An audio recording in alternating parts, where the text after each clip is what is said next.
Hey everybody. Some of our very first videos were about us preparing our soil for back to Eden gardening method.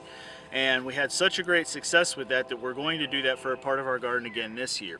The area that you saw us plant earlier with the peas 3 ways is our back to Eden garden that was prepared the winter before last, grown throughout all of last summer, laid over most of the winter fallow, and now we're growing in it again.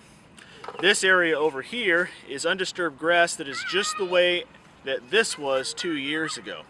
So to prepare it, the first thing we're going to do is I'm going to take our brush cutter, go in and cut down as much of the grass as close to the soil surface as I can. Then I'm going to take brown craft paper and put 1 layer of craft paper throughout that section of the garden to help control the grass and weed seeds that are already there. Now, if we were looking to plant a back to Eden garden in this section immediately this year, the next step would be for us to add some sort of planting material like topsoil on top of the craft paper. But we're not going to do that. We are trying to repair the soil that is already there.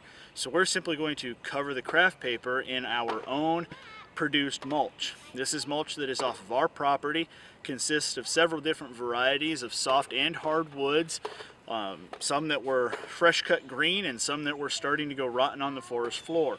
So while it's not the same big chunks that you would see that went through an industrial sized chipper, they're much smaller because they're from our homeowner model, but it is still a good variety of mulch to add nutrients to the soil. What we saw before and what I showed you in a video that I called Does Back to Eden Gardening Work is that we went from hard red clay to soft brown soil in just a few months.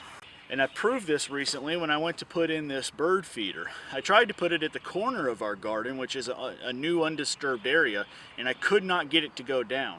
I moved it over to the area that I had previously prepared with the Back to Eden method, and it sunk right in. So we know that this works. We know it brings back life to the soil. It brings the worms and other microorganisms back into the soil.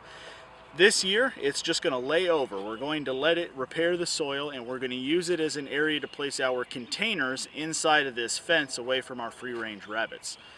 I hope you all enjoyed this video, and as always, we'll see you next time.